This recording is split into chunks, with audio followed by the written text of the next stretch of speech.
प्यारे दोस्तों नमस्कार। आप सबका हार्दिक अभिवादन और सुस्वागतम। चलिए दोस्तों बढ़ते हैं और भक्ति काल के प्रश्नोत्तर की अगली सीरीज देखते हैं। भक्ति काल भारतीय मेधा शक्ति दर्शन और कविता के चरमोत्कर्ष का वह अनुपम उदाहरण है जो सदियों तक प्रासंगिक रहेगा। भक्ति काल है वो भारतीय मेधा यानी बुद्धि, भक्ति, दर्शन और कविता के चरमोत्कर्ष का अनुपम उदाहरण है जो सदियों तक प्रासंगिक रहेगा। आचार्य हरिप्रसाद द्विवेदी ने प्रतिपादित किया कि भक्ति आंदोलन भारतीय आचार्य हरिप्रसाद द्विवेदी ने प्रतिपादित किया कि भक्ति आंदोलन भारतीय चिंतन धारा का स्वाभाविक विकास है। ये कथन बहुत महत्वपूर्ण है कि भारतीय चिंतन धारा का स्वाभाविक विकास है भक्ति आंदोलन। बाबू गुलाब राय ने भक्ति काल के उदय को एक मनोवैज्ञानिक प्रतिक्रिया माना है, जिसके अनुसार जब भौतिक शक्ति पराजित होती है तब आध्यात्मिक शक्ति की ओर आकर्षण स्वाभाविक हो जाता है। कि जब भौतिक शक्तियां पराजित हो जाती हैं तब आध्यात्मिक शक्ति की ओर आकर्षण है वो स्वाभाविक रूप से बढ़ जाता है। मार्क्सवादी आलोचक डॉक्टर रामविलास शर्मा ने भक्ति काल को एक व्यापक जाति और जन आंदोलन के रूप में रेखांकित किया है। भक्ति काल है वो एक व्यापक जाति और जन आंदोलन था। संत काव्य धारा में उलट भाषियों का प्रचुर प्रयोग मिलता है जो ये देखने में लोक अनुभव के विपरीत लगती है, परंतु उनका आध्यात्मिक अर्थ बहुत गहरा होता है। तो संत काव्य धारा में उलट भाषियों का प्रयोग बहुत देखने को मिलता है। देखने में तो ये लोक अनुभव के विपरीत लगती हैं, परंतु उनका आध्यात्मिकता के आधार पर गहन अर्थ निकलता है।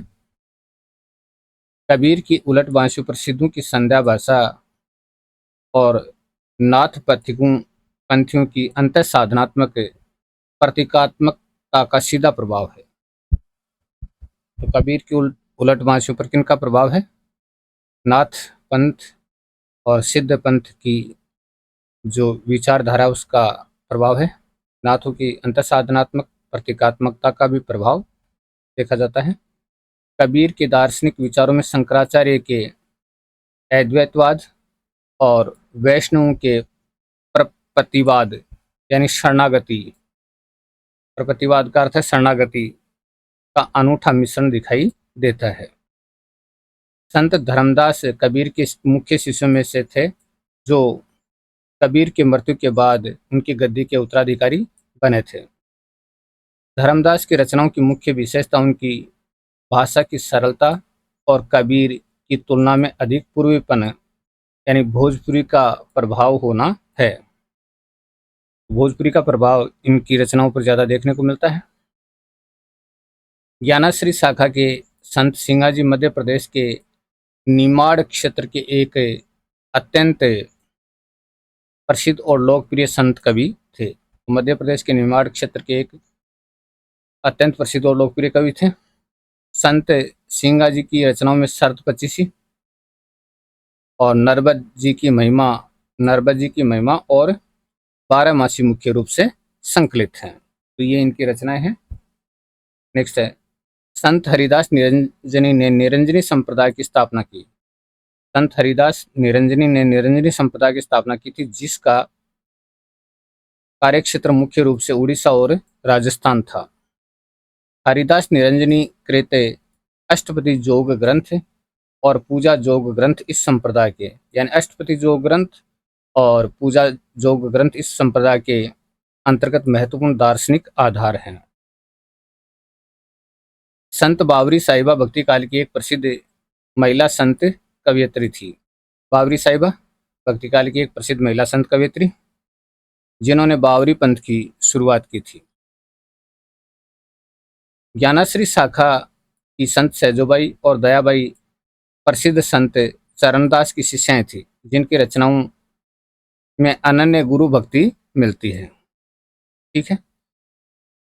सैजोबाई कृत सहज प्रकाश और दयाबाई कृत दयाबोध तथा विनय मालिका संत साहित्य की उत्कृष्ट कृतियां हैं। ये तेजोबाई और दयाबाई द्वारा कृत रचनाएं हैं, जिनका नाम है तेज प्रकाश और दयाबोध और विनय मालिका। सत्यवती कथा में दिल्ली के बादशाह राजा ऋतुपर्ण और राजकुमारी सत्यवती की पौराणिक प्रेम कथा का वर्णन है।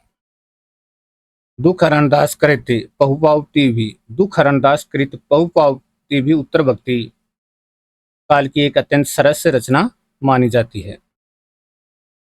रामाश्री शाखा के कवियों ने लोक संग्रह की भावना के तहत समाज के हर वर्ग के कर्तव्यों को मर्यादा के भीतर बांधने का प्रयास किया था। तुलसीदास की रचनाओं में भाषा और शिल्प के स्तर पर छप्पे, सवैया, बैरवे, दोहा और चौपाई और पद जैसी तत्कालीन सभी काव्य शैलियों का समन्वय मिलता है। तो छप्पे भी है, बैरवे भी है, चौपाई भी है, पद भी है, सभी शैलियों का इनमें समन्वय है। तुलसीदास कृत रामचरितमानस की शैली मुख्य रूप से कड़वकबद्ध है, यानी 7 चौपाइयों के बाद एक दोहा शैली है, जिसमें निश्चित संख्या में चौपाइयों के बाद दोहा आता है। रामचरितमानस के अयोध्या कांड को इस महाकाव्य का हृदय स्थल माना जाता है, जिसमें भरत का त्याग और चित्रकूट प्रसंग मार्मिक है। विनय पत्रिका की रचना तुलसीदास ने गीति काव्य के रूप में की। गीति काव्य है विनय पत्रिका, जिसके पद राग रागिनियों में बंधे हुए हैं और गाए जा सकते हैं। संगीत में होते हैं राग रागिनियाँ। कवितावली के उत्तराखंड में तुलसीदास जी ने काशी में फैली महामारी, जिसका नाम था प्लेग, और सामाजिक अव्यवस्था का अत्यंत प्रामाणिक विवरण दिया है। तुलसीदास की वैराग्य संदीपनी में संतों के लक्षण, महिमा और सांतरस है। सांतरस का बहुत ही सुंदर निरूपण किया गया है। तो देखिएगा दोबारा, तुलसीदास की वैराग्य संदीपनी में संतों के लक्षण, महिमा और सांतरस का बहुत ही सुंदर निरूपण किया गया है। रामाश्री शाखा के प्रमुख कवि कृष्णदास पैहारी स्वामी रामानंद के प्रशिष्य थे और उन्होंने गलता जयपुर में रामानंदी पीठ की स्थापना की थी। गलता जयपुर में रामानंदी पीठ की क्या की थी? उन्होंने स्थापना की थी। कृष्णदास पैहारी के बारे में प्रसिद्ध है कि वे केवल दूध का आहार करते थे, जिसके कारण उनका नाम पैहारी पड़ा था। पै यानी दूध, दूध का आहार करने वाले। राम भक्ति शाखा के कवि विष्णुदास ग्वालियर के राजा डूंगरेंद्र सिंह के राजकवि थे और उन्होंने महाभारत कथा पर आधारित कृतियां लिखी थी। विष्णुदास कृत रामायण कथा और स्वर्गारोहण कथा, विष्णुदास की 2 रचनाएं देखने को मिलती हैं यहाँ पर। रामायण कथा और स्वर्गारोहण कथा राम काव्य परंपरा की बहुत पुरानी कड़ियां मानी जाती हैं। भक्ति काल के रामायण महानाटक के रचयिता प्राणचंद चौहान ने राम कथा को दृश्य काव्य यानी नाटक के रूप में ढालने का स्तुत्य प्रयास किया था। माधवदास चारण कृत रामरासो और अध्यात्म रामायण भक्ति काल के अंतिम चरण की महत्वपूर्ण राम काव्य कृतियां हैं। राम भक्ति काव्य में दास्य भाव की प्रधानता होने के कारण इसमें भक्त और भगवान के बीच एक मर्यादा और दूरी बनी रहती है। यानी भगवान और भक्त के बीच मर्यादा और एक दूरी रहती है। शुद्ध द्वैतवाद के अनुसार जगत मिथ्या या माया नहीं है, बल्कि वह ब्रह्म का ही एक वास्तविक और सत्य रूप है। शुद्ध द्वैतवाद के अनुसार जगत है वो नश्वर और माया नहीं है, बल्कि ब्रह्म का ही एक वास्तविक और सच्चा रूप है। वल्लभाचार्य के पुष्टि मार्ग में भगवान के अनुग्रह को 3 श्रेणियों में बांटा गया है, जिन्हें प्रवाह पुष्टि, मर्यादा पुष्टि, प्रवाह पुष्टि, मर्यादा पुष्टि और शुद्ध पुष्टि 3 भागों में बांटा गया है। प्रवाह पुष्टि, मर्यादा पुष्टि और शुद्ध पुष्टि।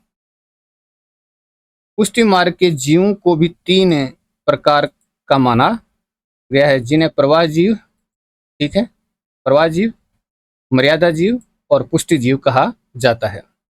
अष्ट छाप के कवि परमानंद के पदों को सुनकर महाप्रभु वल्लभाचार्य जी कई दिनों तक अचेत या भाव विभोर अवस्था में रहे थे। परमानंद दास के पदों का मुख्य विषय कृष्ण की बाल लीलाओं के साथ साथ, यानी कृष्ण की बाल लीलाओं के साथ साथ गोपी विरह का अत्यंत मार्मिक चित्रण है। अष्ट छाप के कवि कृष्णदास ने वल्लभ संप्रदाय के सिद्धांतों को अत्यंत स्पष्टता के साथ अपने पदों में निरूपित किया है। विठलनाथ के शिष्य छीत स्वामी के पदों में, ब्रज के प्रति अनन्य अनुराग और समाज की संस्कृति की झलक मिलती है। ब्रज के प्रति अनन्य अनुराग और सामाजिक संस्कृति की झलक। अष्ट छाप के कवि गोविंद स्वामी के गाये पदों को सुनने के लिए स्वयं शास्त्रीय संगीत के महारथी लालायित रहते थे। चतुर्भुज दास ने अपनी सरल भाषा में कृष्ण की नित्य लीलाओं का गान किया और उनके पद बहुत छोटे तथा ज्ञेय हैं। नंददास की रचना अनेकार्थ मंजरी एक प्रकार का पद्यबद्ध शब्दकोश है, जिसमें एक ही शब्द के अनेक अर्थ स्पष्ट किए गए हैं। नंददास कृत मंजरी काव्यों में वीर मंजरी और श्याम सगाई कृष्ण के प्रेम की रागात्मकता को दर्शाती है। वीर मंजरी और श्याम सगाई। सूरदास कृत सूरसागर के भ्रमरगीत प्रसंग में बुद्धि उद्धव पर हृदय गोपियों की संपूर्ण विजय का प्रतिपादन है। उद्धव है वो बुद्धि का प्रतीक है और गोपियां हृदय का प्रतीक है। सूरदास के भ्रमरगीत की गोपियां स्वभाव से प्रगल्भ, वाक्पटु और व्यंग्य करने में अत्यंत निपुण हैं, यानी वाचाल हैं, बोलने में चतुर हैं और व्यंग्य करने में निपुण हैं। सूरदास ने राधा और कृष्ण के प्रथम मिलन का वर्णन अपूर्व मनोवैज्ञानिक सूझबूझ के साथ किया है, जो बूझत श्याम कौन तू गोरी पद से शुरू होता है। वल्लभ संप्रदाय के अंतर्गत कृष्ण के बाल रूप के साथ साथ उनके किशोर रूप की सेवा का भी विधान है। वल्लभ संप्रदाय के अंतर्गत कृष्ण के बाल रूप के साथ साथ उनके किशोर रूप की सेवा का भी विधान है। राधा वल्लभ संप्रदाय के प्रवर्तक हित हरिवंश को वंशी का अवतार माना जाता है। किनका? वंशी का, क्योंकि उनकी वाणी में अद्भुत मधुरता थी। हित हरिवंश ने राधा को कृष्ण की आह्लादिनी शक्ति के रूप में हित हरिवंश ने राधा को कृष्ण की आह्लादिनी प्रसन्नदायिनी शक्ति के रूप में परम आराध्या मानकर रस उपासना का मार्ग दिखाया। हरिदास या सखी संप्रदाय में कृष्ण को कुंज बिहारी कहा गया है, जो सदा अपनी सखियों के बीच विहार करते हैं। निम्बार्क संप्रदाय की प्रधान पीठ भारत में राजस्थान के सलेमाबाद नामक स्थान पर स्थापित है। निम्बार्क संप्रदाय के अंतर्गत राधा और कृष्ण का वामांग भाव से संयुक्त रूप में पूजन किया जाता है। वामांग भाव से संयुक्त रूप से पूजन किया जाता है। चैतन्य महाप्रभु के गौड़ीय संप्रदाय में जीव और ब्रह्म के संबंध को अचिंत्य भेदाभेद कहा गया है। तो गौड़ीय संप्रदाय में जीव और ब्रह्म के संबंध को अचिंत्य भेदाभेद कहा गया है। गौड़ीय संप्रदाय के प्रमुख आचार्य जीव गोस्वामी ने हरि भक्ति विलास और सत्य संदर्भ जैसे महान दार्शनिक ग्रंथों की रचना की। सत्संदर्भ भक्ति काल की कवयित्री मीराबाई के पदों में माधुर्य भाव के साथ साथ वीरय की तड़प भी अंतर्निहित है। यानी माधुर्य भाव तो है ही है, वीरय की तड़प भी उसमें समाहित है। मीराबाई ने अपने पदों में लोक लाज और कुल की कहानी यानी मर्यादा को छोड़ने की निर्भीक घोषणा की है। नरोत्तम दास द्वारा कृत सुदामा चरित में करुण रस का ऐसा मर्मस्पर्शी प्रयोग है कि देखी सुदामा की दीन दशा पद पाठक को रुला देता है। भक्ति काल में मुख्य रूप से शांत रस को मोक्ष का और श्रृंगार तथा वात्सल्य रस को भक्ति का आलंबन माना गया है। श्रृंगार और वात्सल्य रस है वो तो भक्ति का आलंबन है, और जो शांत रस है वो मोक्ष प्रदान करने वाला है। निर्गुण काव्य परंपरा में शांत रस की प्रधानता है, जबकि सगुण काव्य परंपरा में श्रृंगार और वात्सल्य रस की प्रमुखता है। ठीक है, वत्सल रस कहते हैं इसको। इस काल के कवियों में गुरु को भव सागर से पार उतारने वाला सच्चा खेवानार या नाविक कहा गया है। भक्ति काल के कवियों ने अपनी रचनाओं में किसी भी प्रकार के चमत्कार, यानी भक्ति काल के कवियों ने अपनी रचनाओं में किसी भी प्रकार के चमत्कार प्रदर्शन की अपेक्षा सहज अभिव्यक्ति को चुना। सहज अभिव्यक्ति को उन्होंने चयन किया। तुलसीदास ने रामचरितमानस में राजा, प्रजा, पिता, पुत्र, पति और पत्नी के बीच के आदर्श संबंधों की व्याख्या करके सामाजिक संतुलन बनाया कि राजा के क्या कर्तव्य हैं, प्रजा के क्या कर्तव्य हैं, पिता, पुत्र, पति और पत्नी के क्या क्या कर्तव्य हैं, और इनके लिए एक आदर्श स्थापित करके समाज के संबंधों की विस्तृत व्याख्या करके सामाजिक संतुलन को बिठाने का प्रयास किया।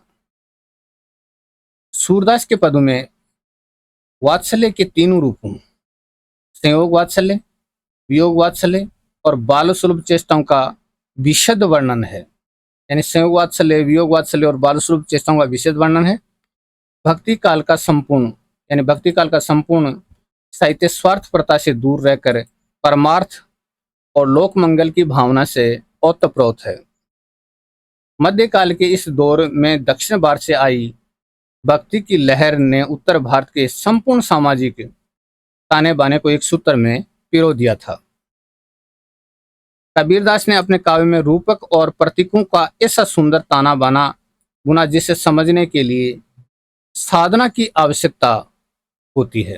यानी कबीर की भाषा इस प्रकार की है कि उसको समझने के लिए क्या बहुत लंबी साधना करनी पड़ती है, अन्यथा कबीर के पद हैं उनके शब्दों को देखा जाए तो पढ़ा लिखा भी समझ नहीं पाए।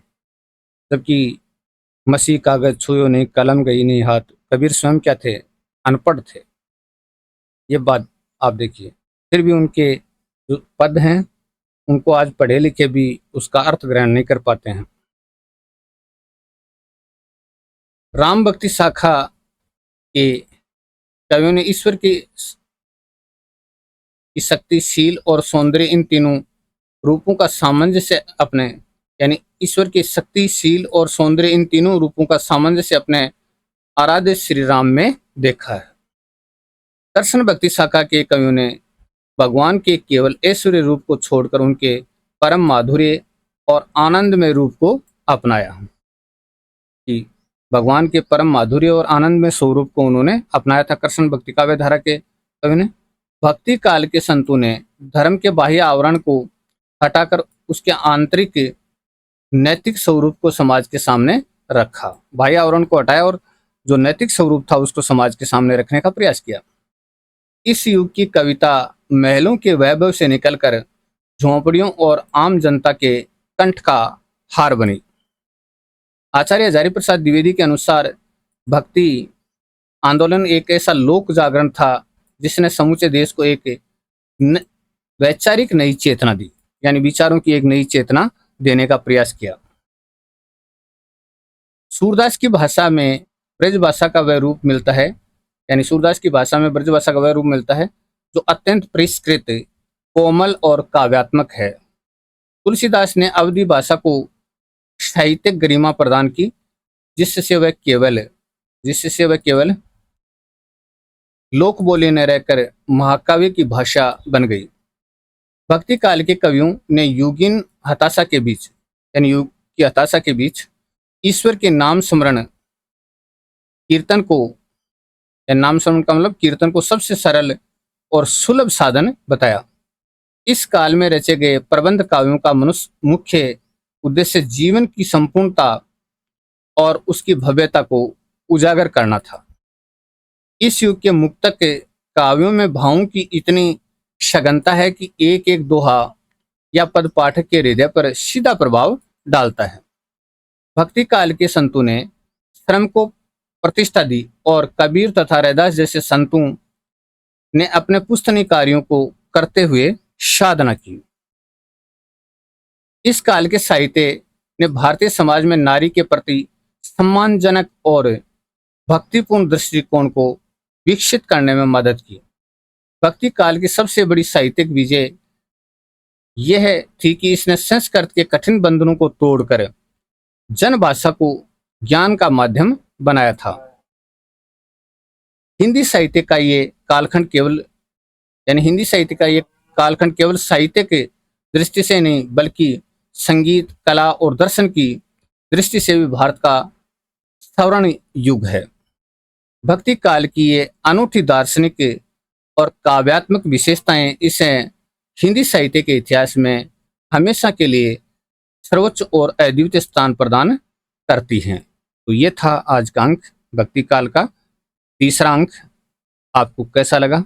अगर अच्छा लगा तो कमेंट जरूर करें। बहुत बहुत धन्यवाद आपका। आपका दिन मंगलमय हो।